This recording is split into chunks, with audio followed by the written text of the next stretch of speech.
everybody. You're listening to the Comic Book Bears podcast. I'm Bill Zanowitz. I'm Brian Pittard. And I'm Steve Morey. And we are your hairy, heavy homos that talk about comic books, but you don't have to be a hairy, heavy homo to listen in.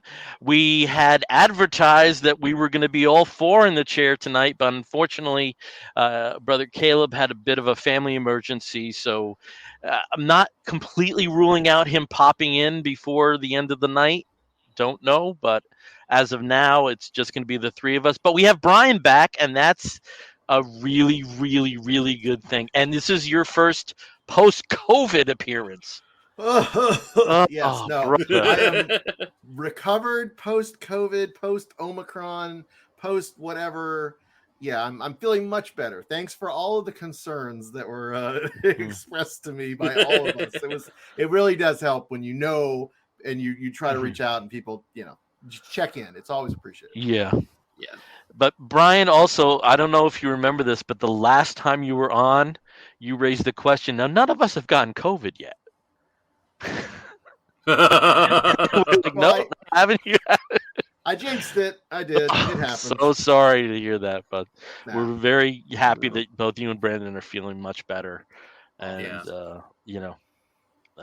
I will tell you this. I horrible. earned it. We absolutely earned our COVID. Some people get COVID just going to the grocery store, or they go to a family whatever, or they just have lunch. We went to Greece and Amsterdam, and we spent 10 days over in those countries, and we earned our COVID. So there you go. Well, I mean, there are worse ways to get it, Mm-hmm. to come down with it rather than Worse something really situations, cool and fun let's with say, lots of great pictures. Loved seeing the pictures. Mm-hmm. Made me super jealous. I highly recommend Greece. It's a beautiful country, and always get out of the big cities and go to the islands because it's so much prettier and so much more interesting. But yes, Greece was amazing. Amsterdam, on the other hand, I think that's who gave us COVID. So it's still a beautiful city. I would go back, but just got to watch out for those Dutch. I've gotten many other things in Amsterdam, so yeah. My best friend and I, before he got married, we used to do an annual London, Amsterdam, London, or Amsterdam, London, Amsterdam trip. Ooh, yeah, we fancy. Well, not fancy. We were just young and stupid, I got into a lot of trouble there. Yeah. My favorite thing in Amsterdam, I know it's changed somewhat, but I'll just go when my experience was the Heineken brewery. Did you have a chance to go there, Bryan? No. Okay. No. At the time, it was about the dollar equivalent today of like $10. So it wasn't much. And what happened is you go through this tour and they, go through all this stuff about Heineken and how in the United States they didn't have the cans with the red star because they were worried that would connotate communism and, all this stuff. And that there actually is a slight different formulation between what's sold in Europe and what's sold in other parts of the world, blah, blah, blah, blah, blah. Then you get to the end of the tour and it's 75 minutes of drinking. My goodness. And they hook up the hose. We went at 10 a.m. and the day was shot. I mean, I peed everywhere. I peed everywhere you could possibly think of.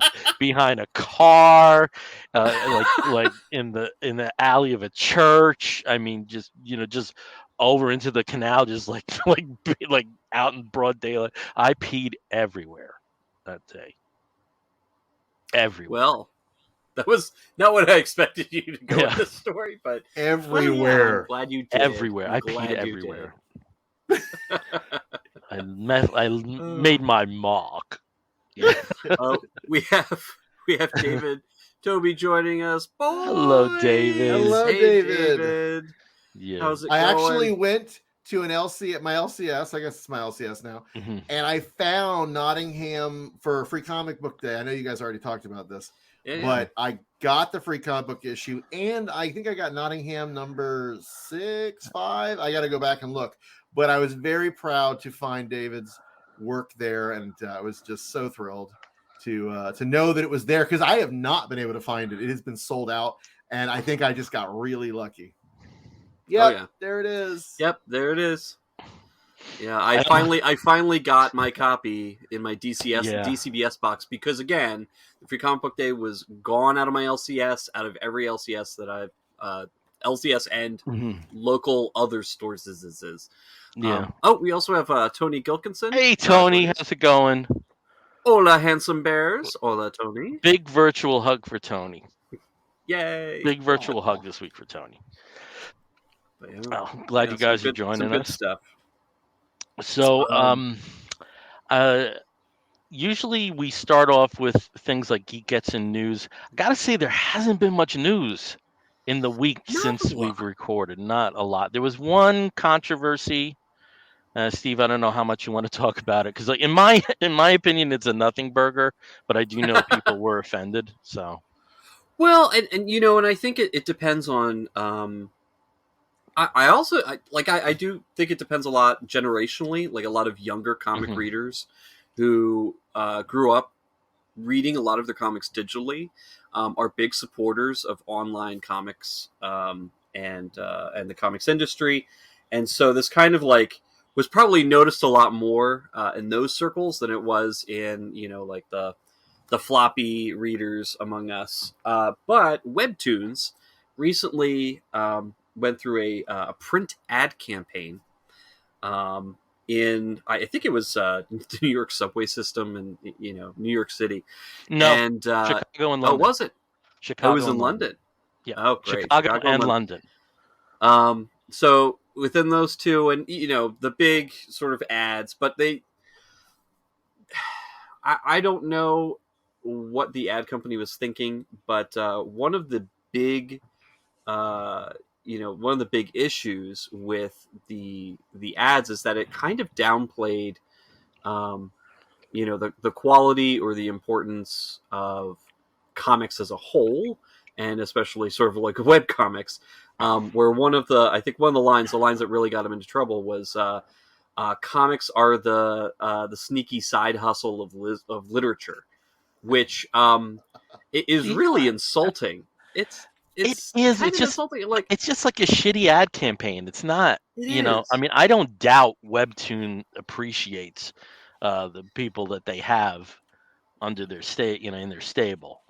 I just think it was a shitty ad campaign that's using a word that's very popular in the vernacular. And side hustle. Yeah, that's not. Hustle. Yeah, like it's comic. Like some people actually do make their living with comics, so it's not a side hustle. But then also it just really downplays the medium and I thought it was stupid, but I didn't think it was offensive. That's the way I would. Stupid, but not offensive. Yeah, but a lot of the creators, of course, who they're not privy to the ad campaigns. It's not they have no input.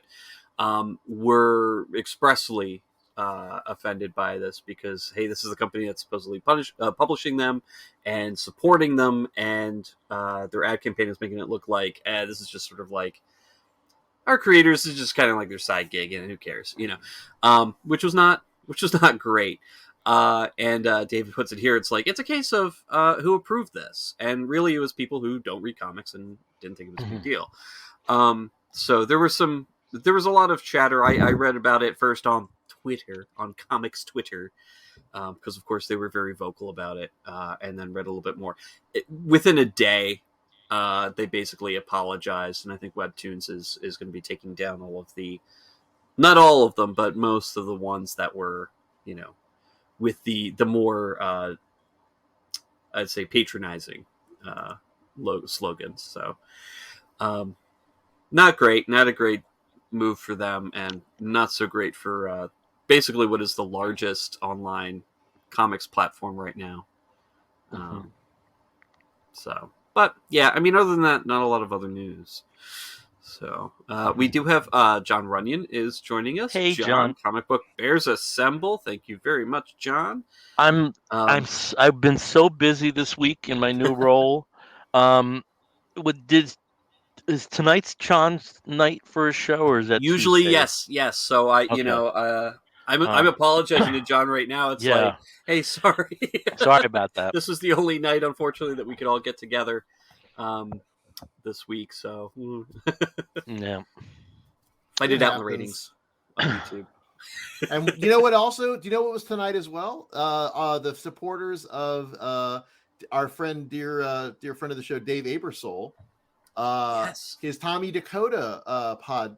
He has like a live stream with Vinny Rico, his artist, and they were doing a little live stream about an hour ago. So cool. Yeah, at 8 Wednesday's o'clock. a busy night. It's a busy night. It's a busy night. Wednesday nights, baby.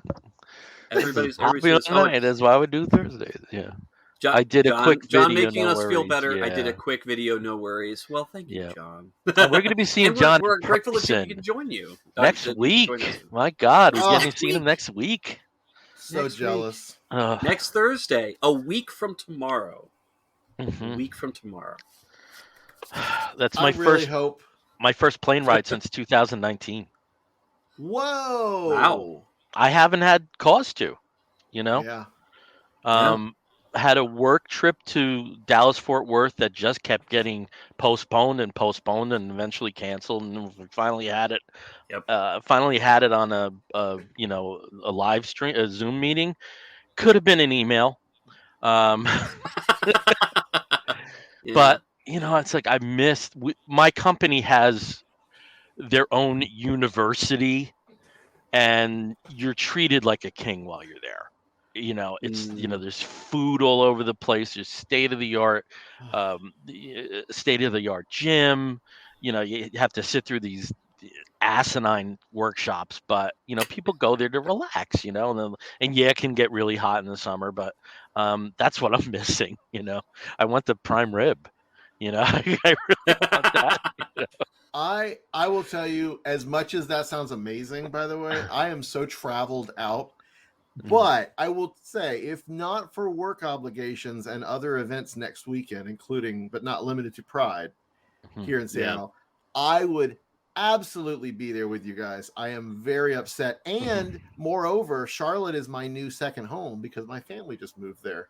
Really? So I have a feeling next year I will not only be there with hopefully, at least Steve, but hopefully Bill and John and Caleb and everybody.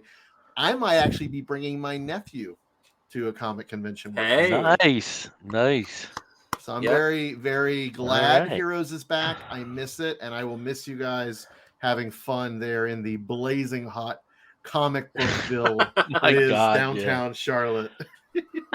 We're just really hoping that the AC in the convention center stays as strong as it has in previous years, where we can just enjoy the space inside and then just quickly hustle from block to block to, let me tell you, it's really good we got the Westin this year.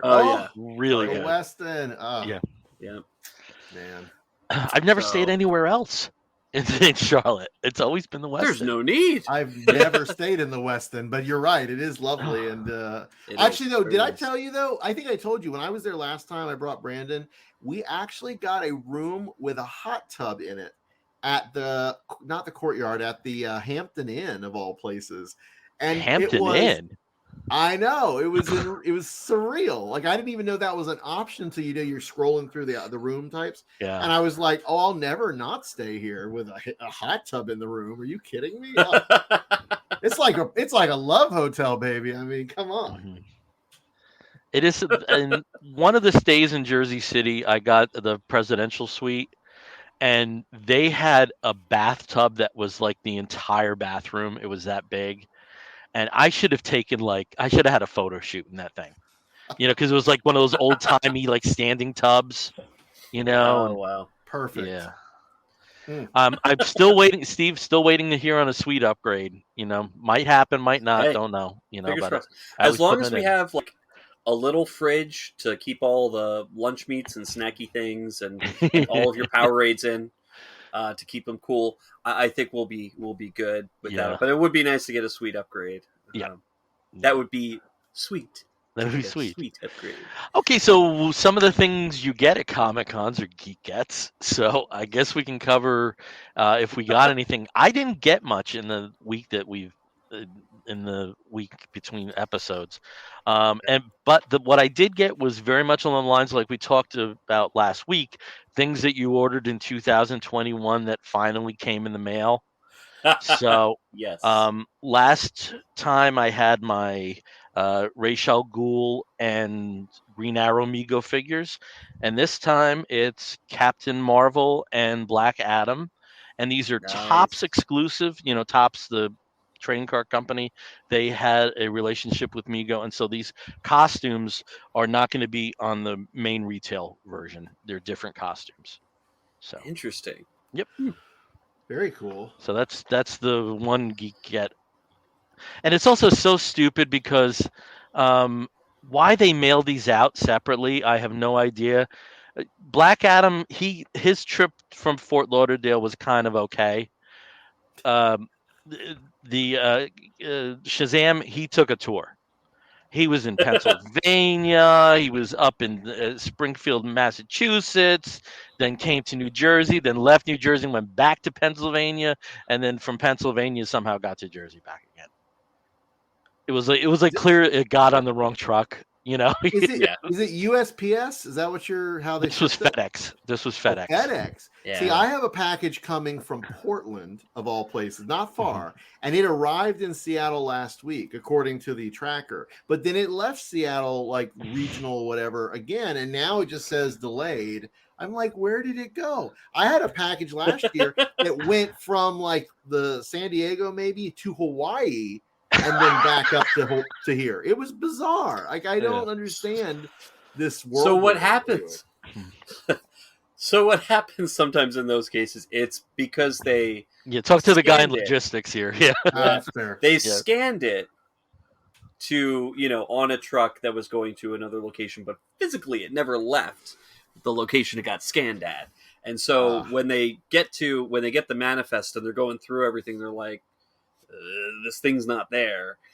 Then they do like an APB. They basically go back to wherever it came from. They say, hey, can you go check your document? You find it. So that's usually when you find those weird things where it's like it was here and then it was there and then it was back here and then it's because it never got here in the first place. Though they do have certain situations where it might go from San Diego to Hawaii. It gets to Hawaii. Somebody's like, why the hell's it in this?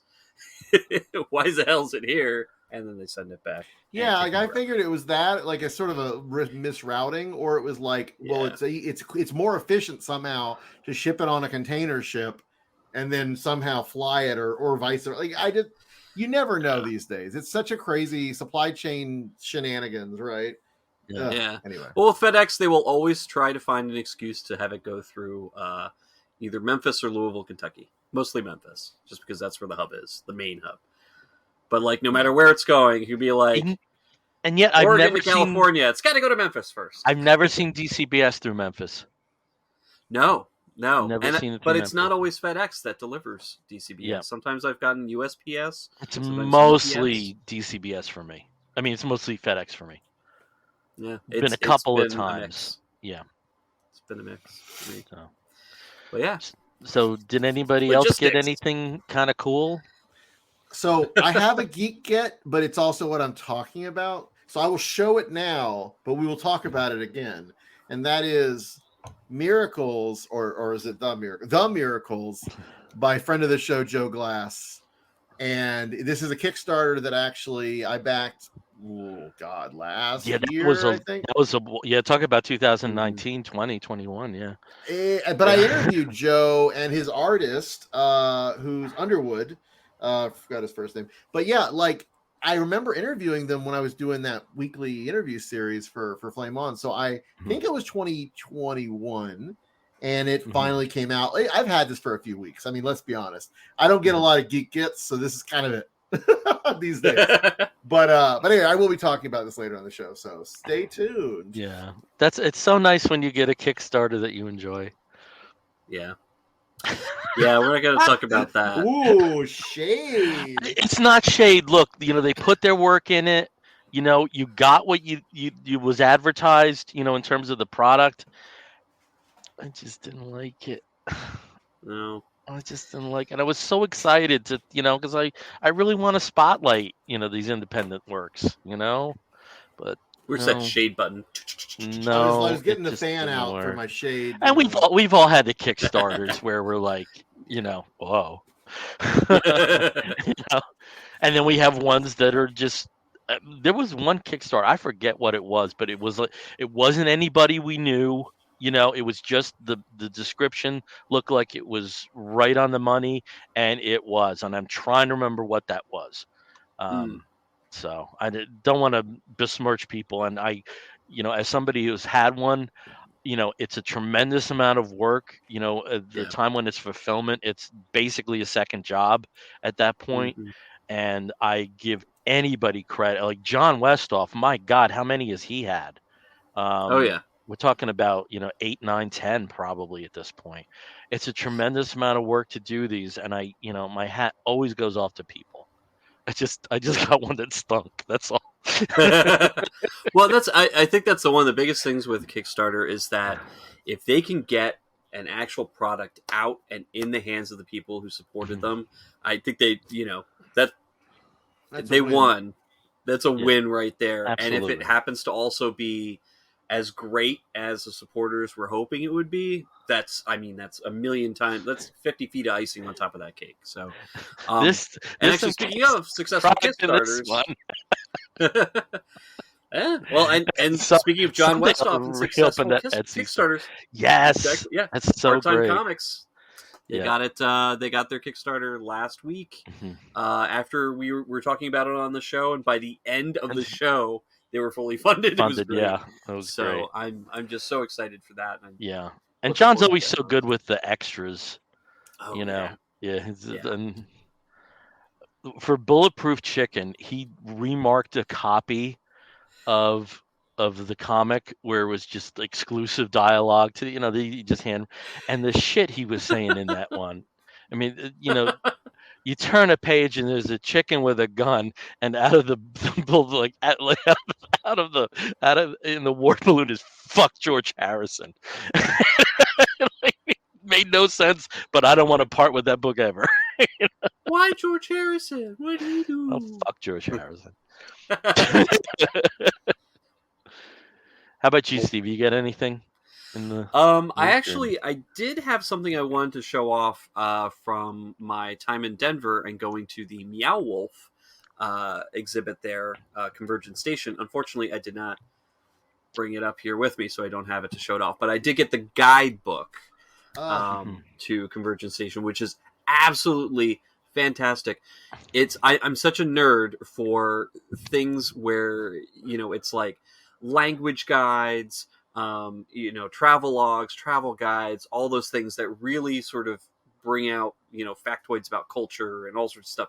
And this is for a completely made up world or worlds that go into this exhibit. So it was just wonderful, lots of fun. And if you get the guidebook, you can actually do a lot of extra or see a lot of extra things at Convergence Station that you otherwise would not be able to decipher. So it's one of those things where it's like, sure, it's swag and merch, but it also has a purpose. And so it's kind of cool. I like that. Just extra fun puzzles. So, nice. But I didn't bring it with me, so I can't show it. I'll show it next time. It's fine. The moment's passed, brother. It's gone. It's gone. Out of print. We'll never talk about it again. All right. All right. But speaking of books that are in print, we can start talking about the funny books. We're 24 minutes in, so we really should start talking about what the first 2 words of the podcast are about, and that's comic books. So I'll start as I always do with Steve. Steve, what is the first book you're reading that you're enjoying? Well, I picked it up on a whim after seeing it advertised in a lot of image books, and I knew absolutely nothing about it other than the people working on it going in, and I was absolutely not at all disappointed that I went ahead and took a chance on it, and that is Twig, which is the new series by Scotty Young in writing duties, and on art it's Kyle Strahm. Who, if you are familiar with the work of Kyle Strahm, he does a lot of like gross, really horrific body horror type artwork. I've been reading him from Spread, and then also Unearth last year and the year before. I mean, talk about like really just gross and crazy looking visceral type if you art. want gross for him, Pumpkinhead. Oh, that is like that's like crossed level gross. Oh, I mean, well, hey, Spread had some moments. I mean, Spread was pretty crazy with Justin Jordan, um, but here it's very different. It's just turned on its head.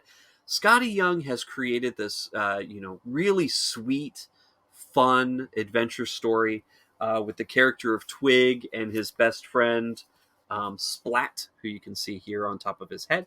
And it's just it really reminds me so much of Dark Crystal, like the original sort of world of Henson's Dark Crystal, sort of fully realized everything from the flora, the fauna, the weather, just general people within the world taking concepts and things for granted as just, hey, everything you hear is fully realized. And with Kyle Strom's, because he's doing both the drawing and well, actually I think Jean-Francois Beaulieu is doing the colors, and he's doing a fantastic job just creating these beautiful images. And it's not something I would have expected from Kyle Strom. Not that he's not a great artist, but that he would have these just really gorgeous, fun, very dreamlike images. And this is one of my favorites here. This is very early on in the first issue, where Twig and his friend Splat are off to start his journey as I believe they call him a placeling. So basically someone who just goes on quests for a purpose.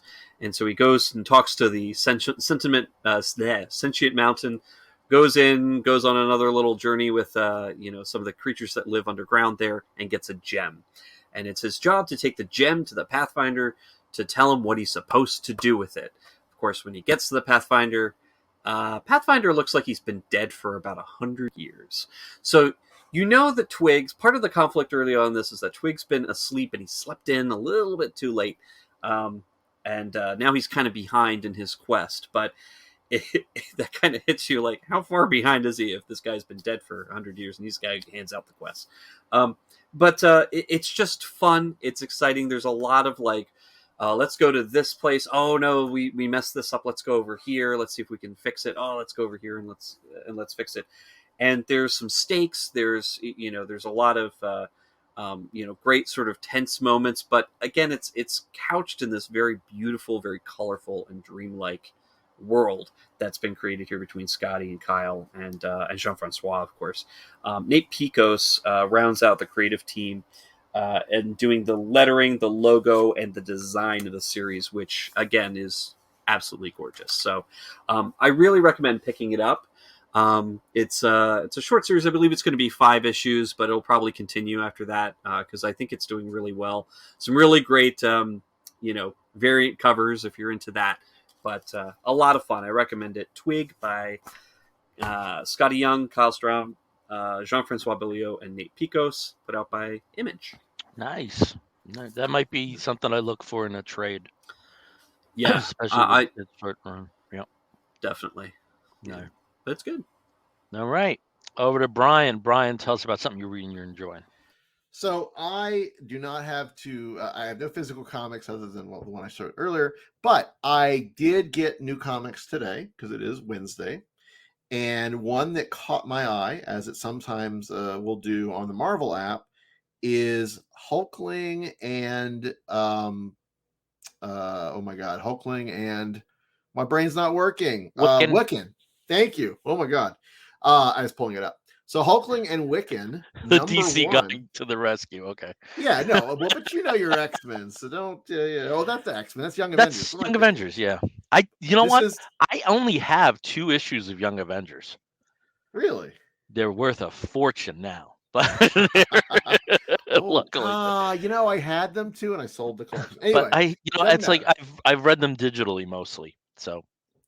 So this is evidently a new series. I'm not going to try to adjust my camera, but this is a new series that is coming out. And part of the reason I read it because I like the characters. I like Young Avengers. They're on my radar, but I didn't read the most recent. What was the one where Hulkling turns into the Emperor of the Kree Empire? Oh, the big Empire. Empire with the Y. Yeah. Empire. Yeah. There you go. Yeah. I didn't read that. I've not really cared about Marvel Cosmic in a while, I will say. But I read this because Josh Trujillo, I think is how maybe you say his name, not Trujillo. Trujillo is he is a writer who has caught my eye, and I actually just backed a Kickstarter by him that I will mention in the Woofs of the Week section. And I was like, hey, cool, you're writing for Marvel. I don't know if he has before, but either way, it's cool to see a young upcoming queer writer like himself. And the cover caught my eye. It was very like anime, kind of almost looked a little, I don't want to say fan art in a derogatory sense, but it had a certain style that I associate with a lot of like fan and more young art on the cover. So anyway, I was very interested in this. Artist was Jody Nishijima, colorist from Matt Milla, and letter was VC's Ariana Marr. And like I said, evidently it's a new series that's coming out, and I think that this might be the first for a little while as like a teaser. And it's a full issue, but like, I got the impression that they may have done this as a one-off, and then it was well received by editorial, and so they're like, oh yeah, we're gonna do more. But what it is if you're not familiar with Hulkling and Wiccan, they are together. They are married now. And Hulkling is the emperor of the Kree Skrull combined empire.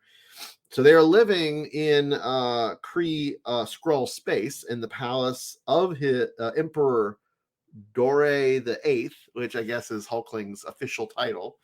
And they're living together. Wiccan is basically hanging out as his consort and the royal magician. And they're living their best life. And there is, of course, adventure that presents itself. And it is in the form of a like portable gaming console. It just kind of pops into existence with Wiccan kind of after like they've been laying down in bed together. So like you already get a little bit of sexy, but not a lot. It's Marvel. We're not going for anything too sexy here. But you get a little bit of their life and how they're happy, and they have a little dinner party with North Star and his husband, and then Iceman, and so they have a little gay get together in the palace, and then this little device pops up, and Wiccan plays on it, or like is like, well, what is this? And you basically find out that Agatha Harkness, his great aunt. Does that sound right? Sure. Yeah. She's something. I don't know what. She's something. Yeah. But for those who are passive, like MCU folks, of course, Agatha. It's Agatha all along, blah, blah, blah, Agatha, right? So she is not related, but in the comics, she kind of is a mentor for the Scarlet Witch. And so, oh God, what's going on, Bill? I just love Bill's reaction to that. I so want a t-shirt that says Agatha all along, blah, blah, blah, blah. Right. And stuff. Yeah, you can hear it in your head now. You're good. So she's the mentor of Scarlet Witch. Scarlet Witch, of course, Wiccan is one of her children that were not real, but now are real. That whole thing. So whatever that makes Agatha to Wiccan, that's the relationship there. So Agatha basically gives this gift to them because she was not invited to the marriage or the wedding. And the gift allows them to explore, not with their consent, by the way. Agatha's not good at getting consent. Don't trust her on any of your scenes. She is not going to play by the rules. She is basically letting them explore alternate paths of their lives. So with Wiccan, it is hooking up or being like trying to help this Eidolon character, who I guess was one of his past like relationships, and I don't remember the whole story there, so whatever. And you don't need to. And then Hulkling gets to explore his relationship with Go Big. And again, this must be from Empire because I have no idea what this is, except that if you're familiar with orc porn, you kind of get the idea here of what's going on. This Go Big is like this blue orc looking creature. And so basically they're like exploring what if they hooked up and stayed with these other people and worked together. And it lets them just have these little misadventures for an issue. And of course, as you would expect in this kind of thing, this kind of story, the reality, the illusion of this false or other life fades, and somebody does something to unravel the spell, and they get reunited and they're happily ever after, and blah blah blah. Or are they? That's of course the conceit at the end. There's still lingering doubt, or at least lingering questions that they may explore in the series. I don't know. Either way, I love the style. This is actually the art by I forgot the Toshijima. Like it's really very like young, but also manga influenced art. Very nice, really pretty. And I just think it was a cute little story. I don't know that it's anything profound, and it didn't really like, open up my eyes to all brand new paradigms of reality. But the little story by Josh Trujillo and Jody Nishijima is a lovely little Pride nugget in this month of Pride. And so if you are a fan of Marvel, Hulkling and or Wiccan, you should pick this up. It's Hulkling and Wiccan number 1. And yeah, I don't know. Is this on anybody else's DCBS? Did we know about this? I knew about it, but I'm so far behind on that stuff that I figured, someday when I'm, very ill or retired, that's when I finally get the Marvel Unlimited and catch up on all this stuff. That's fair. What I've read involving these two characters, I've enjoyed it all. I just, they're not they're not a marquee situation for me that I would always chase. It's a shame we don't have Caleb here because he's a huge fan of Young Avengers and Hulkling and Wiccan in particular. So yeah. What about you, Steve? See, that's the thing. I do love the characters. I was not enamored with Empire, and only read sort of like the X-Men tie-in series, the tie-in mini for that. There's a lot going on. To see what I have. There's a lot going on in that side of the universe over at Marvel that I haven't been following in years and years and years. So I'm with you there. I've kind of fallen out of the cosmic, storylines and really don't know what's going on so much. But yeah, I mean, my Marvel weekly buys are basically limited to the X books, and that's enough to kind of drain your pockets alone when it comes to those. Because there's, I think, I want to say in 1 month alone, there were like 30 titles or something crazy like that. When you had like the X Deaths and Lives of Wolverine coming out like in the same week, and all the other books sort of ending and restarting, and yeah. So no money left over for other Marvel. Yeah, I just checked what I have of Empire. I have Empire number 0, Avengers, Empire number 1, the Empire Handbook, Empire X-Men 1 through 4, and then I have the the digital trade of Fantastic Four Volume 6, which is titled Empire. I'm so far behind on the Dan Slott Fantastic Four. I own more than I've read by far. And Road to Empire, the Kree Skrull War. So I have a few, but out of what I've read, it's just been like that first issue of Empire, and then the X-Men series, like you said, Steve. I think we're like in total alignment there. Yeah, I think I read that 0. I think the 0 issue was like a free comic book day thing last year. And the nice thing about that Empire X-Men is like that was like a weekly series. That was like there and gone. Yeah, it was really quick. It was weekly, and it had so much less to do with what was going on in Empire, and just more to do with introducing those crazy old ladies that are bioengineers. Yeah, which are a lot of fun. Love them. I like them. Oh my god, they were so good. Hang this, put in your hearing aid, and get over here with your gun. Like, I was just like, oh, great. Okay. Cool. What was that? Was that that somebody joining us? Cool. Okay. Oh, cool. Ooh, okay. Well, here's a comment that made me go ooh, and again, it's a shame we don't have Caleb because this was a comic that made him cry, and I get it. And it is Action Comics 2022 annual. This is the version with Francisco Francavilla cover. There's also a beautiful variant cover by Steve Rude, and the writers are the regular writer on Action, Philip Kennedy Johnson. He's joined by Cy Spurrier. I don't know if they made a delineation between, as you can tell on the cover, A Tale of Two Titans. This talks about Superman and Mongol here. Um, Currently in the Action Comics series, Superman is on Warworld, and it's going on entirely too long. They got to wrap it up, uh, please. It's just going on too long. The artists here, and they do split between Dale Eaglesham taking care of the Superman story, and Ian Churchill, which is a name I haven't heard in a while. Ian Churchill. I don't know if he's been active, but I have not heard that name since for some time. And what's nice is they have the same colorist and letterer for the annual, Lee Lowridge on colors and then Dave Sharp on lettering, which kind of nicely ties it together. And you get exactly what you anticipate in a sense when you see a cover like this. It's a counterbalance of uh, the hero who's all about hope, Superman, and the tyrant who's all about despair, Mongol. But we see them at points before they are Superman and the ruler Mongol in this.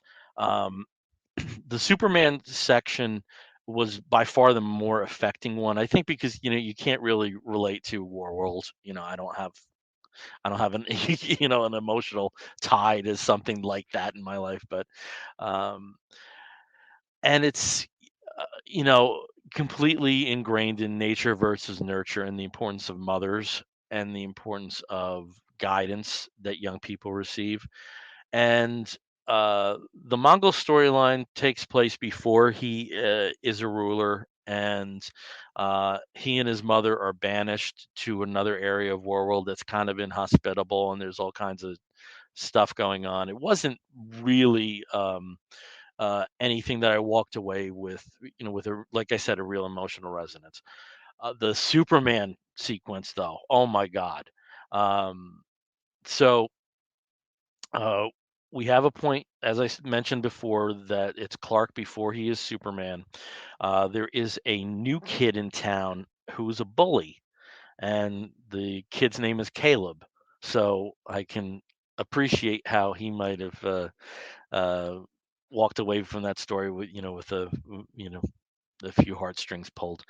Um, and Caleb is a bully, and he even lashes out at other members of Clark's family. And you see a peek into Caleb's home life, and it's rough.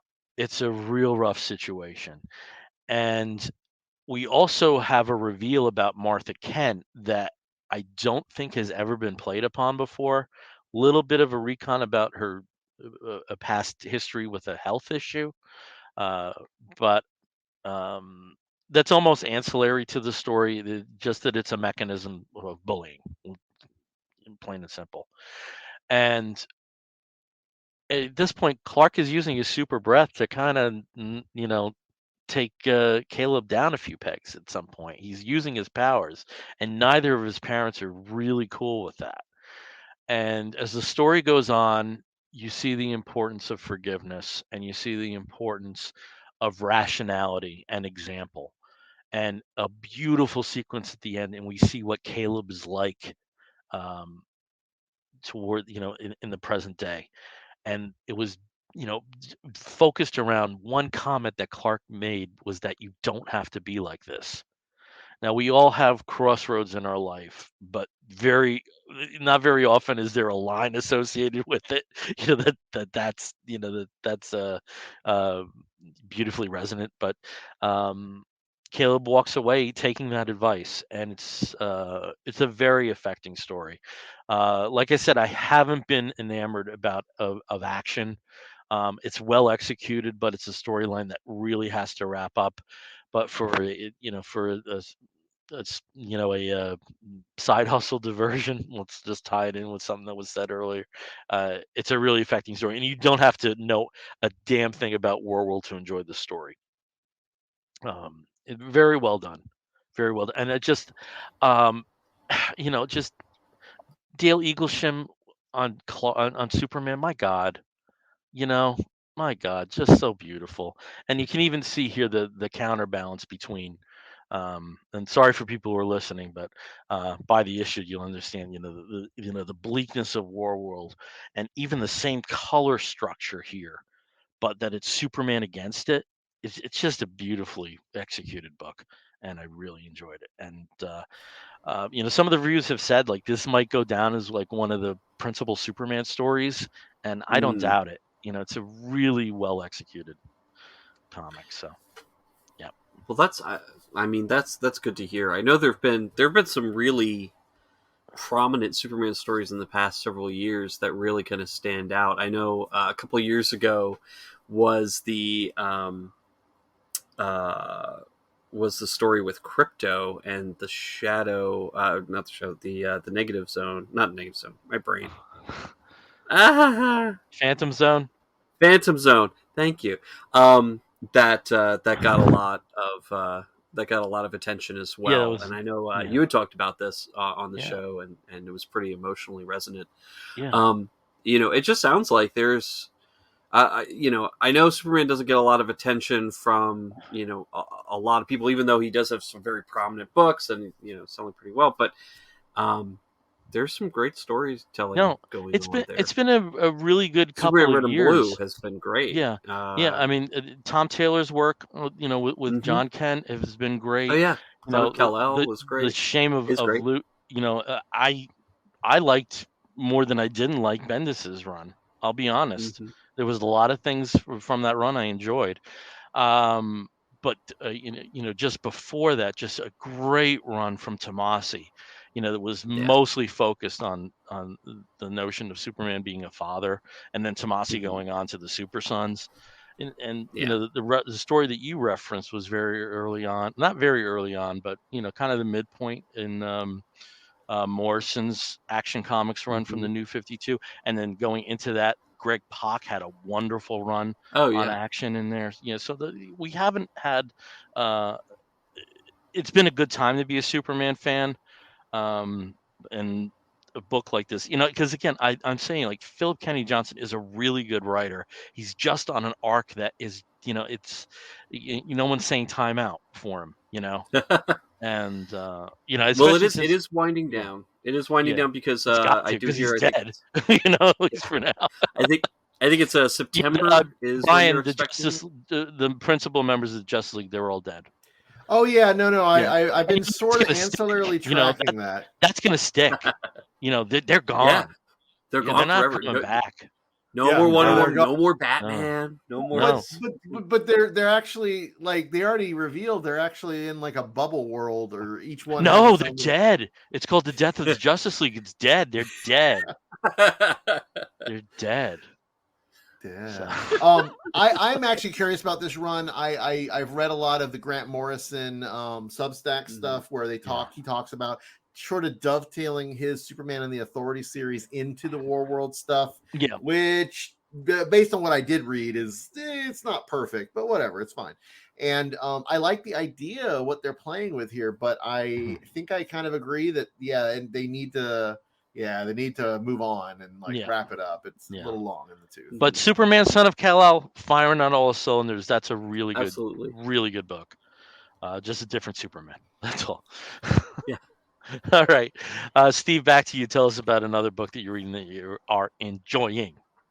Well, speaking of Superman, Son of Kal-El, John Kent, he does make a prominent appearance in one of the stories here in this year's DC Pride book. It's the DC Pride 2022. This is the second year that they're doing this, and it's a compilation of original stories that have been put together for this collection. And again, it's another really great collection of stories. There's some one-off art pages as well. It kind of is a mixed bag. I mean, there are some that are much better than others, but that's with any collection of that's an anthology stories. Yeah, exactly. You get that anyway. And some of my favorites here, and I'm just going to go through very quickly because there's so many contributors. I mean, you've got Stephanie Williams, Rostein, Ted Brand, Jadzia Axelrod, Danny Fernandez, Trav Moore, Stephanie Phillips. Some really great writers here. Some great artists too. Nick Robles, W. Scott Forbes, Evan Cagle on Teeny Howard's book, Teeny Howard's issue about Joe Malign, the Green Lantern that was out. Oh gosh, what was her That's how book you called? pronounce it? I was saying Malian. I was saying Joe Malign. It might be wrong. Yeah. Nobody's reading it to me, so this is the way I pronounce it. Until she's on Young Justice, that's how we'll know. And then they'll pronounce it right. Yeah. And they're really good. My standout ones that I really enjoyed were the story Up at Bat, which features Alicia Yo, who's a trans woman character from the Batgirl series, actually getting to help Batgirl, who's been injured in a battle with the Moth, and the Moth attacks, and Alicia throws on an old armor costume from Batgirl, and goes to town with her softball bat and defeats the Moth. Really fun. Really great, and the dialogue is, of course, great as well. And that one was done by Jadzia Axelrod and Lynn Yoshi on writing and art. Tamara Bonvillain as the colorist, and Ariana Mayer for lettering. And then also my other favorite was Special Delivery, also featuring another Bat Family character. Special Delivery with Red Robin, where he's carrying a special package for his new boyfriend, and encounters some Gotham villains that he has to take care of before he can get to him and hang out for Pride. That one was written by Trav Moore, also drawn by Trav Moore, with Enrica Aaron Angelini as colorist, and Ariana Mar as lettering again. But the number one story in this, and I think it's hands down, I think a lot of people have been talking about it because it's really impactful, and I did tear up, is the final story in this book. And it is actually written by Kevin Conroy himself, the longtime voice of the animated Batman, the original voice of Batman the Animated Series, Bruce Wayne. And it's been adapted here by J-Bone on art, and Aditya, and I'm going to probably mess up her name here, Aditya Bidikar for lettering, Ariana Tuturo and Jessica Chen pretty much helped design the story. And really it's him sort of telling his life story, called Finding Batman. And it's just, he's going through sort of his young, his life growing up. He was part of a very conservative Catholic family, except they had a lot of issues. His father drank a lot, and his parents fought a bunch, and his father attempted suicide. His brother is severely schizophrenic. And just it was not a great family life to him. Of course, he's growing up in the the 50s, 60s, and early 70s. And so he, acting is his escape. Theater and drama is his escape. And he goes to Juilliard, goes to New York, and is making it work on Broadway, off Broadway, doing the usual hustle that a lot of young actors do there, and getting to be himself as much as possible. And then, of course, AIDS strikes in early 80s and the mid 80s, and things really change for him. So he ends up moving out to LA, and they're going through the same struggles. But I think just as much as he was able to be himself in New York, for the most part, as much as you could, he encountered a lot more issues, I think, in LA, with homophobia and just stereotyping and all of that. There's a lot of very personal stories in here, and then finally leading up to his reading for this little animated series that hopefully will become something big. With Batman the Animated Series. And it's such a great story, and the way that it's told, it's so simply and so directly. You really hear his voice, which I think most people hear his voice now when they see Batman reading Batman on the page. But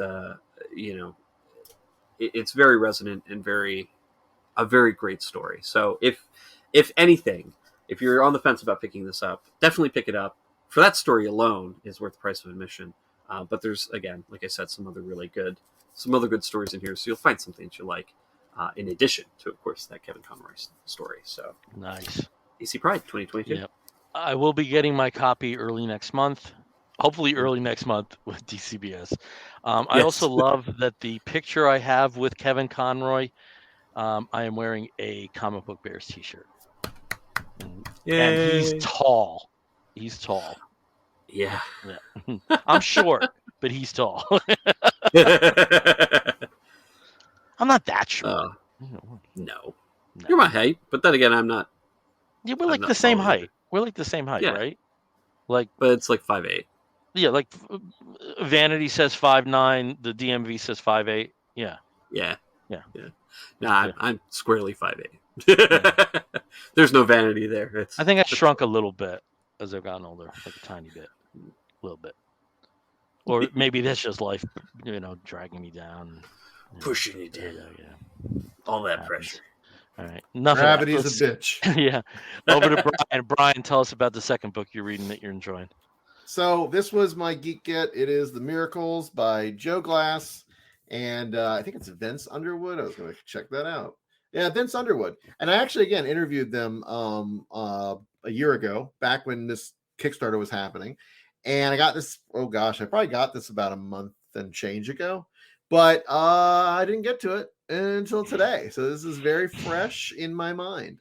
And the first thing that really stood out to me reading this after having talked to Joe and Vince about the project is there's a lot of Marvel Man, Mr. Miracle, or not Mr. Miracle, but Miracle Man, Marvel Man, like a lot in this. And I didn't really connect the two talking to him. And maybe I didn't have forgotten, but the conceit of this book is that there is a young high schooler, finds out he has powers, and he has an obsession with a comic book that ended very much sort of on a cliffhanger, but also because of a universe-ending event.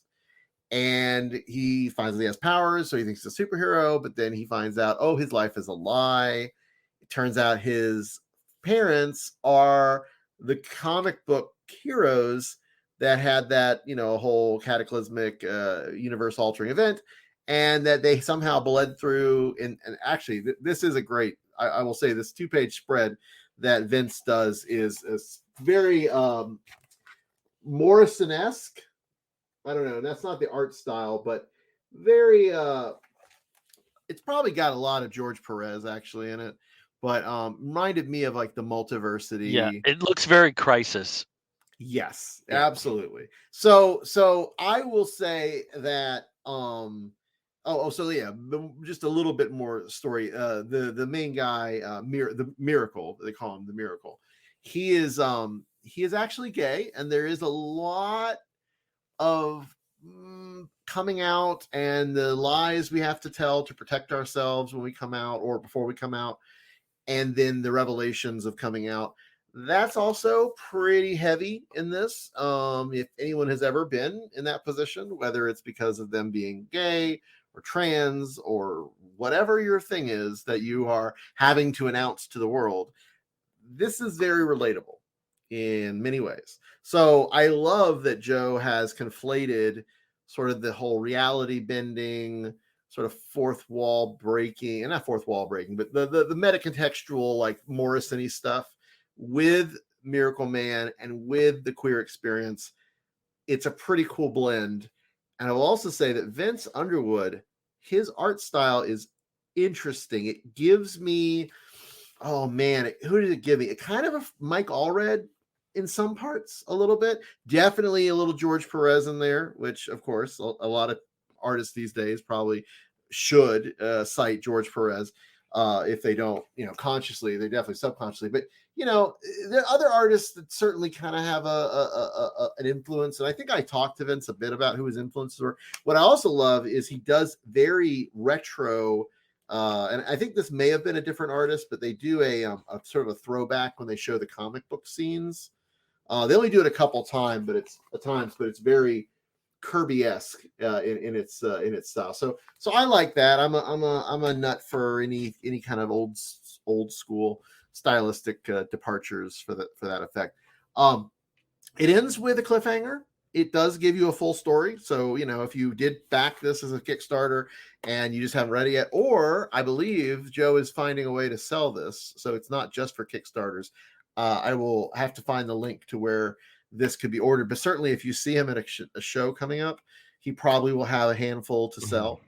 The cliffhanger suggests that there is a world that he is building with all this, and it's kind of a cool idea that is the sort of cliffhanger part to carry this on. However, it's a pretty good story. You also get a little bit of a gay romance element, some sexy times that are nice. Not again, this isn't like mature content. Anyone can read this, other than maybe violence or something. But it's good. It's good stuff. I'm really pleased with what Joe has built here. I really hope we get more of it. I'm disappointed if he did pitch just to a major publisher.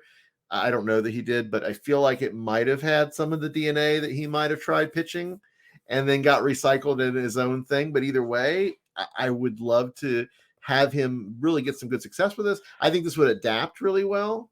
There's definitely potential for some HBO or streaming service material coming out of this. So yeah, I don't know. Did anybody else get this? Read this? Nope. I it was on my radar, and for some reason, I just forgot about it. I would love to interview Joe. I met him at New York Comic Con a few years ago, and there's a lot to talk about. I mean, the Pride has been a very good legacy seller. Yeah, and there's just a lot to talk about. I hope if he is selling this outside of Kickstarter, maybe that's the end. That we. I will definitely reach out and let him know we talked about it, because I feel like he's a writer who has had brief glimpses and exposures and success, but I don't think he's had that breakthrough, like real huge, like next level, getting whatever work. But I think this is as good a material. This is like his best thing he's done. Like the Pride is great. Don't get me wrong, and I like the diversity of the Pride. This isn't that. It's pretty straightforward. Kind of standard American fare. Whatever. But I think there's a lot of pregnant potential in this world he is building to go further. Honestly, he could even make it a shared universe with Pride. I don't see why that would conflict, and that might be something he's going to get to. And there might even be Easter eggs that I'm not aware of because it's been so long since I read Pride. But I would love to get Joe on here and maybe talk about what's next for the Miracles. Nice. Okay. The next book I want to talk about is from IDW, and it's the latest miniseries about the Rocketeer. So I have the first 2 issues of The Rocketeer, The Great Race. It's written and drawn by Stephen Mooney with colors by my friend Len O'Grady.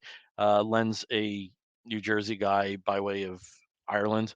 And actually, my former Thundercast co-host Rob Stager and Len are really tight. So I've known Len for a couple of years. And there's a lot of things I like about this series. IDW has done a pretty good job in being the landlord for the Rocketeer property. The one that is no, I see him over there. Sorry, we chat sometimes on the side. So I'm going back to what I meant to say. IDW has been the home for the Rocketeer, and a lot of the series have been pretty good. Particularly the crossover with the Spirit, that's a really good series if you can seek that out. But one thing that is really great about this particular series, if you are familiar with the classic Rocketeer written and drawn by Dave Stevens, a very important arc is his New York adventure, and this takes place right after the New York adventure, which I loved.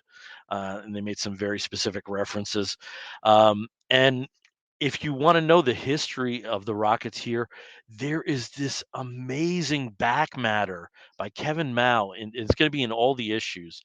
Dave Stevens, An Oral History of the Rocketeer. Again, Dave Stevens is no longer with us, but Kevin got a lot of perspectives from people that Dave worked very closely with about the creation and the execution of the Rocketeer when that was being published. And it's also in the format, if you know, it's a particular format that a lot of music books like Please Kill Me have used, and where there is narrative and then there's a direct quote and then narrative and a direct quote. There's a book about Saturday Night Live which is like that too. I'm sure there's many others, but it's a really novel way of telling, a true life story. And that's going to be that back matter is going to be in all the issues. But back to the main story. Again, I said it takes place right after the New York adventure. Um, we're on the precipice of the war at that point of World War II. People are really paranoid. There's word in California where Cliff Secord, the Rocketeer, lives that there's Nazis in the woods. And he's initially thinking, God, this is just, kids telling tales. Goes out, finds, yeah, there really are Nazis in the Redwoods. So, and they kick the shit out of him. So he survives, but he's ready to give up being the Rocketeer and enlist in the army and serve that way and serve America that way. And again, he has the girlfriend Betty, which is based on Betty Page, and she's completely on board for this because she's really worried about him getting hurt. But he meets an inventor, and the inventor's created this experimental aircraft. And to show it off, that's where the great race comes in, which is going to be a race from California to Paris. Betty sees this as a free trip to Paris. She's all for it. So they head over. And the second issue is mostly concerned with finding out about the race and some of the other participants. There is the Baron, who is a Nazi flyer, and it's stereotypical as hell, but it still works because the Rocketeer is the kind of property where you can be very over the top.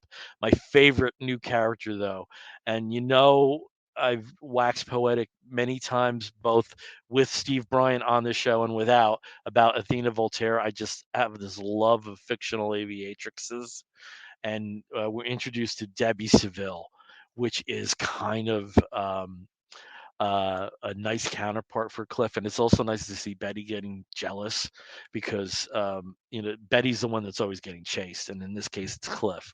So there's a lot of fun. The second issue is a bit heavy on the exposition, but they all do very good work. The only criticism I have is Stephen Mooney, who is the writer and artist. I think this is only his second writing credit. He had another series over at IDW, and let me just get the name of that because it looks very Rocketeer-ish, and I really want to check that out. And it is called, drumroll, Half Past Danger. So I do want to check that out. I'm sure it's collected. And there's some weird dialogue choices. They use words like calling the Germans Krauts, which was prevalent in the early 1940s in the States. But then they also use the term like boots on the ground. And I don't think that got any kind of traction or any kind of use in culture until like the 90s or so. So it was there's some imbalances there. And again, this Stephen Mooney, he's done a lot of work for licensed titles. I know him a little bit from a few issues of Midnighter and a few issues of Grayson, and he also did a Black Widow series. But it's very strong, and he draws a hell of a plane and a hell of a Nazi. So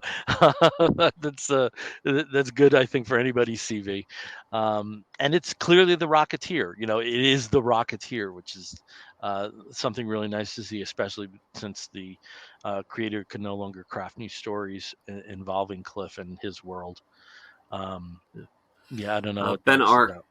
Yeah, Ben R. asks, "Is it Rocketeer Cannonball Run?" And I think that's kind of more of a reference to. Yeah, it may be. I don't think the span of characters is as broad as Cannonball Run. And believe me, I must have seen Cannonball Run like 25 times in my life. And probably a fifth of those in the theaters. What So about could it be- food, son? You got food? Plenty. I know like almost every line from the Cannonball Run. See, I in don't. my I don't experience, it think wasn't Cannonball Run. It Yeah. was Rat Race. Okay. And what was the other The one? race. I'm winning the Rat Race, race. basically. Jump on a squirrel. There's a wonderful old movie. It's terrible, but it's wonderful to watch, called Scavenger Hunt, which is basically the same film as Rat Race, and it's on Kino Cult if you have that free app. Okay. And oh my god, like I still know all these lines from, and it's like every sort of like late '70s actor is in it. Who was Starbuck? Dirk Benedict. Dirk Benedict. Willie Ames is in it. Roddy McDowell, so it's all people like that. And there's Richard Benjamin, and there's this wonderful character actress. I wish she had some traction, named Stephanie Faracy. And there's a part where one of the items is a toilet from a high-end hotel, and in the machinations, the toilet got broken. But in the meantime, she named the toilet Montclair. And so she's a French major. Oh, they killed Montclair, and it's like it's not funny, but it's so charming. So if you can find Scavenger Hunt, but back to again, Steve, you promised the tangent, so there we go. But I do understand about Cannibal Run, but I don't think they're broadcasting the the broad character strokes. They're not focusing on as many as you do in that film. So, but I get it, and a good way of putting it, but it's a bit more restricted than that. Okay. Yeah. Well, And Debbie Seville is personally, such a cool character. I wanted Debbie Seville. I wanted Debbie Seville mini after just this. a whole book, a whole series of her maybe would be an interesting follow up to this. I mean, I haven't read anything Rocketeer in probably 30 years. Because obviously it came out. The film came out in like the early 90s. And that's where I first heard about the character, and then they had some comic book tie-ins and things like that for the film. But that's pretty much it that I've read from him. And I know that there's been revivals, that there's been sporadic series here and there, return to the character. But yeah, my It's knowledge it's only because again, most of his early appearances were backups. So the actual Dave Stevens Rocketeer storyline it can't be more than 200 pages, and they're in a very affordable. Like I got a hardcover, and the hardcover was less than 25. Oh wow! Yeah, so you can find it, and it's so worth it, and just beautiful artwork and beautiful, unofficial crossovers. Let's put it that way, of pulp era characters. And it's just a wonderful thing. I think that anybody should read, because it's just good comics. It's plain and simple good comics. So that's cool. Search if maybe at Heroes we'll find the Rocketeer for you. We'll find the Dave. You know what? I bet we will. I bet somebody will have that in the $5 trade table. That please don't let me linger too long, please. Although, hey, I won't be flying anywhere with them, so I guess it's okay for me to collect a whole bunch. Hey, you know me. But they'll just go in the pile. And as you can attest, we do make our little pilgrimage to the post office, so I don't have to fly back with us. Hey, we've done that like every year. Yeah. Oh, yeah. We've got that whole Monday. We're going to be hitting up the post office. Yep. So, cool. In the heat. Okay. In the heat. Wow, we did good on time this week. Yeah. We can wrap up, and we don't have to accelerate it. So I'm very glad to see that. So again, as I just referred to, we are wrapping up an episode of the Comic Book Bears. And when we do so with a segment we call the Woofs of the Week segment. And the bear community, if you find a fella attractive, you woof at him. And we do something similar where we woof at something that may be a comic book or a TV program or a charitable initiative, anything under the sun that we think you, fair listener, or if you're streaming in fair viewer, may be interested in sampling. I'll start as I always do with Steve. Steve, what is your woof of the week? Well, so I got just a quick mention because it finally was released on digital for purchase, and that is Everything Everywhere All at Once. I talked about it as a wolf several months ago when I saw it in the theater, but it is now available if you want to stream it at home. I think it's pretty much on all of the streaming purchase sites, so Amazon Prime, Vudu, etc. You can buy it. It will be out in disc, I believe, next month. So if you're waiting for that, you can get it on disc, or you can just get the digital copy right now. But my actual wolf of the week is going to be the return of the series that I believe was canceled from I guess it was Fox a couple of years back, and then picked up again by Hulu, and it's been kind of in development and production in Hulu, and just finally came back to our screens, and that is The Orville for season 3. Now that we've had Star Trek Strange New Worlds, which is basically returned to that old sort of Monster of the Week storytelling, New Journey storytelling kind of. We got to talk about it because it's so good. Oh, it's so Strange amazing. New Worlds it's is so good. It's so Star Trek. I love everybody in it. I love all the actors. It's the most Star Trekkiest Star Trek to Trek in a long time. Exactly. It's and so the good. Orville, and I have to say, like, the Orville kind of started off as a parody series. They didn't take themselves too seriously, especially in the first season, where it just sort of took all the tropes that you would get in Star Trek: The Next Generation, Star Trek Voyager, those kind of shows, and just really play it up with a lot more modern style dialogue. People sort of being flippant and informal and just being goofy and whatnot. But it still was endearing and had characters that were just really fun to watch and fun to watch grow over the series. And it's been off the air for a couple of years, but now it's back on Hulu. It's coming out weekly, I believe, on Thursdays. So happens to be around the same time that Strange New Worlds is going to be on. So you can watch one on Paramount Plus and then watch the other on Hulu. But it's a lot of fun. Really interesting premise to start off this season. Picking up right after the events of season 2, and introducing a whole new enemy species in the second episode already. So it's pretty good. Episode 3, I believe, is tomorrow. Check it out if you like those sci-fi fun series. Okay, over to Bryan. Bryan, what is your wolf of the week? So as I alluded to earlier, there is another Kickstarter, and it is the writer from Hulkling and Wiccan #1, Josh Trujillo, with art by Josh Cornelon. I hope I'm saying their name right. I am going to try a screen share. We're going to hope that it works because, sometimes it does, sometimes it doesn't. Hey, there you go. So Pool Boys, a poolside romance comic book. As you can see, it is already funded, so it is a sure thing as far as Kickstarters go. Cool. But I have been privy to some of the art inside. He sends now that I'm a backer, I get some of the preview art. Mm-hmm. And what I've been following Josh, both the Joshes, but Cornelon has been doing these very sexy X-Men at various times on Twitter and Instagram, I believe. And he does just have a lovely art style with lots of different body shapes and lots of different inclusive illustrations. So I am very excited by this. I don't know how spicy this is going to be, but some of the artwork suggests that it is, adultish, let's say. But yeah, it's backed. It's fully funded now, over 6,000, very, very modest goal.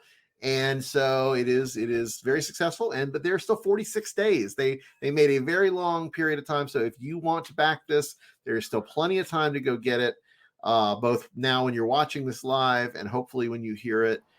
So go look up Pool Boys, a gay romance, a gay demon romance. So yeah, any of those words and you'll find it.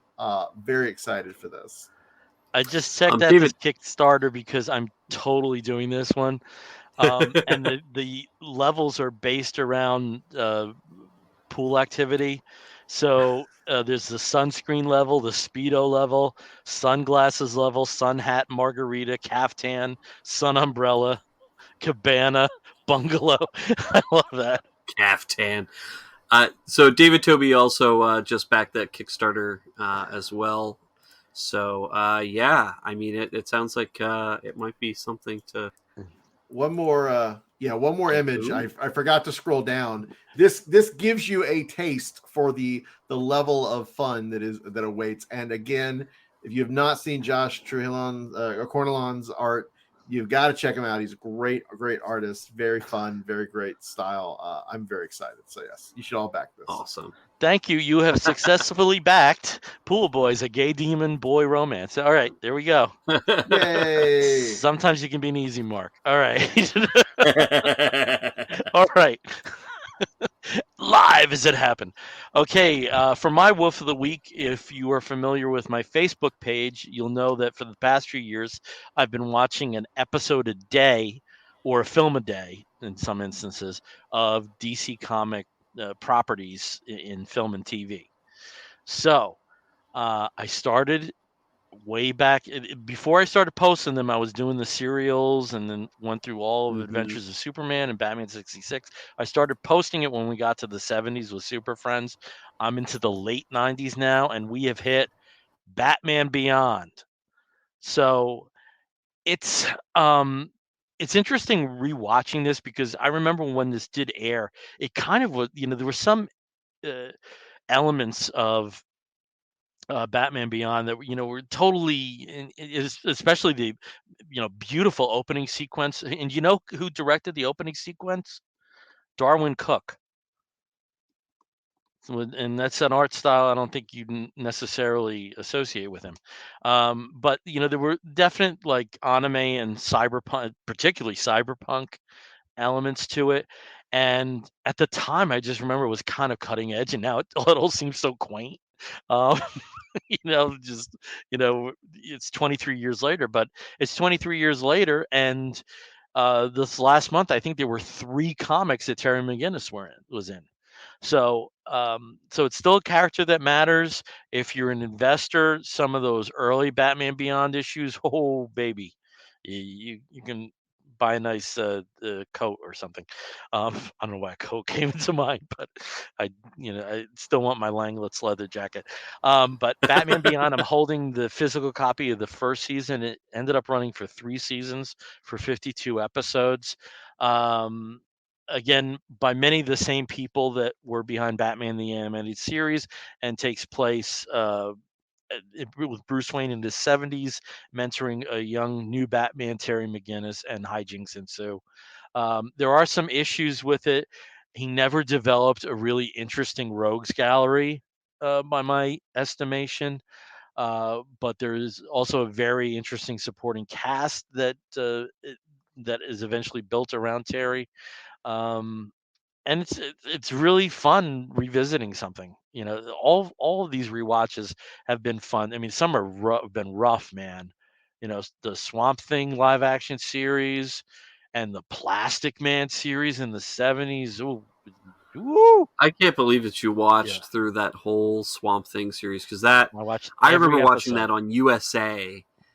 Because it was late Friday night or Saturday night on USA. Friday nights, and it was just one of those things where it's like you could tell by the end that they had just run out of money.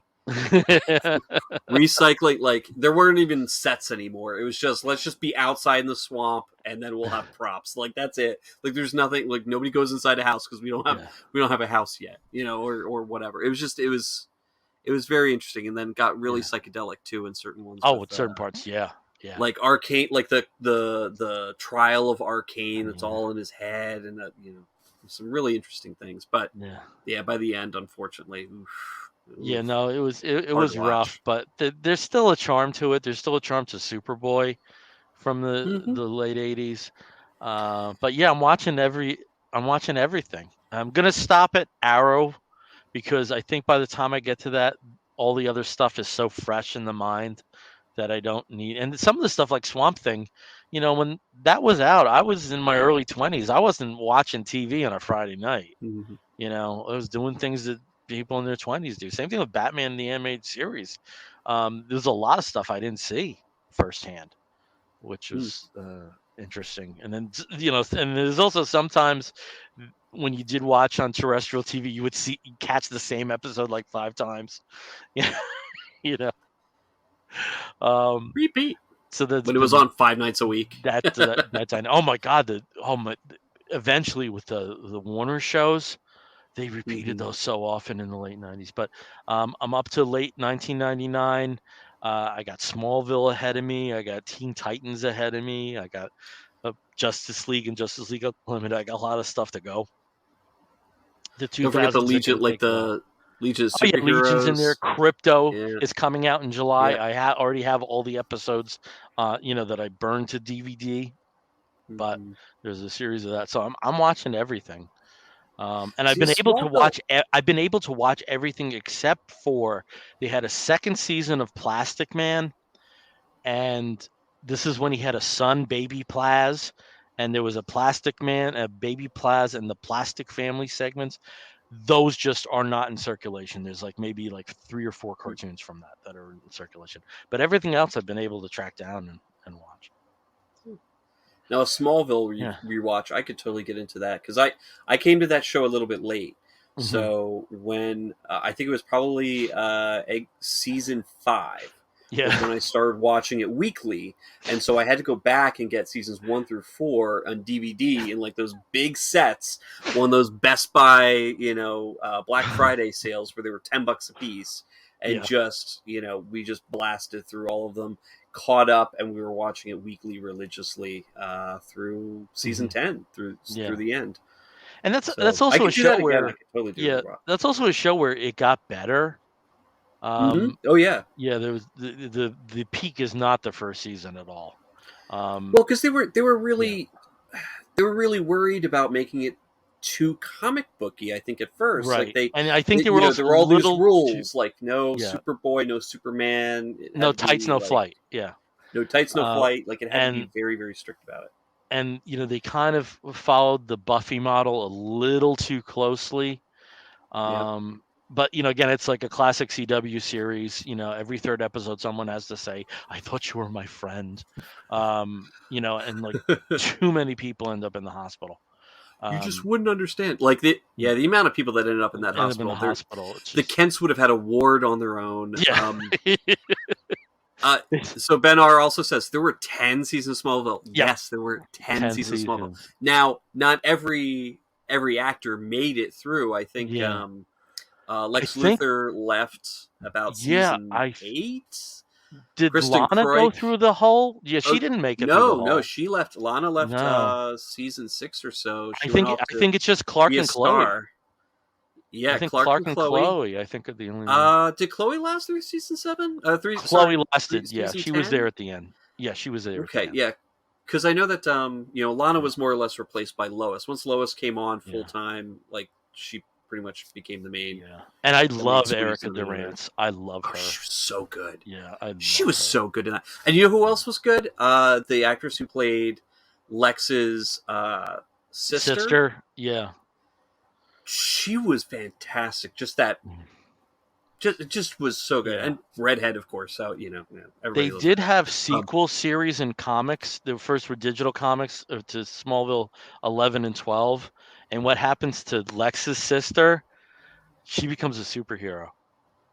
Oh, it is pretty. It actually works. Yeah, because her arc was so good. Her arc was a true character story arc. She started off as some creepy, conniving, scheming person, and then really, found a voice and found a place, especially through some really tragic stuff. David here says Smallville would not survive the idea that hitting someone on the head so hard that they pass out and then getting back up and being okay is not a thing. It really isn't. You hit somebody in the head so hard they pass out, they would be filling up those Kansas wards in hospitals. Yeah, Smallville, Kansas. They must make those skulls pretty thick. And then he also says, 20-something CEOs. Yeah, it's amazing how many companies. I've been that. I'm 23 and I run a multimedia conglomerate with offices. I'm a defense contractor billionaire. I split my time between Smallville, Kansas, and the Orient. And also you never got this. The only thing that was frustrating is you never got an idea where Metropolis was in that series because it was driving distance, sort of. But and I don't know how. Like it was driving distance, but it was also on the coast. Yeah, I think there was. Yeah, it was on the coast. Yeah, and I don't know what part of Kansas has a lot of like beautiful mountains and redwood forests. Lots of waterfalls and like big ravines. Just like what you think of when you think of Kansas. Yeah. Annette O'Toole, who played Martha Kent on the series, was recently on Michael Rosenbaum's show, Inside of You, and so there's some really funny stories of Michael Rosenbaum was talking about how high he and Michael McKean got when Michael McKean, who's Annette O'Toole's husband, guested as Perry White. He said he would have thought it was Snoop Dogg when they opened the trailer. Oh God, there's some funny stuff there. I mean, I always had a crush on Mike Rosenbaum. I mean, I should say for somebody who's playing a character who's all of their hair has been wiped from their head. He was one of the hairiest dudes. Yeah, I don't have a Smallville crush. I don't. Tom Welling aged well. He did age well. And looks very good with facial hair. Oh yeah. Well, him and what was it, season 3 and 4 of Lucifer. Actually, one of my favorite Tom Welling roles, and you know me with football. There's a movie Draft Day with Kevin Costner, and Tom Welling plays the quarterback on the Cleveland Browns, and it's a small part, but he does a lot with it because he's kind of on the he's on the chopping block because of his performances and on the field, and it's really, and who else is in that? John Diggle, what's his name? David. He's one of the trainers. David, yeah. Him. He's speaking of CW shows. We're gonna remember his name after we stop. But yeah, I mean I love him too. He's great. I can't remember your name, but I love you. Yeah. Love you if you're listening. All right. So sorry for the Smallville tangent, but Batman Beyond. Batman Beyond. So watch Batman Beyond. Yeah, so we're going to wrap this one in a bow. Again, we are the Comic Book Bears Podcast. You can find us on the Facebook as Comic Book Bears Podcast. You can find us on the Twitter and the Tumblr and the Instagram as Comic Book Bears. You can find us on Apple Podcasts if you want to download us. Some people still do the MP3s, baby. David Ramsey, thank you very much, fellow David. Yeah. I don't want to think about how we might have butchered that going forward. And you can also catch us listening to us through Stitcher Radio and many of the other podcatching platforms. If you want to write to us, please do so by sending an email to comicbookbears@gmail.com. If you've been watching us through our live stream, thank you very much for joining us. If you're watching us later on YouTube, thank you very much, and please leave a review. And until next time, I'm Bill Zanowitz. I'm Bryan Pittard. And I'm Steve Morey. You're going to hear a wolf and an explosion if you're listening to the audio version. We'll be back real soon. Take care, everyone. Wolf.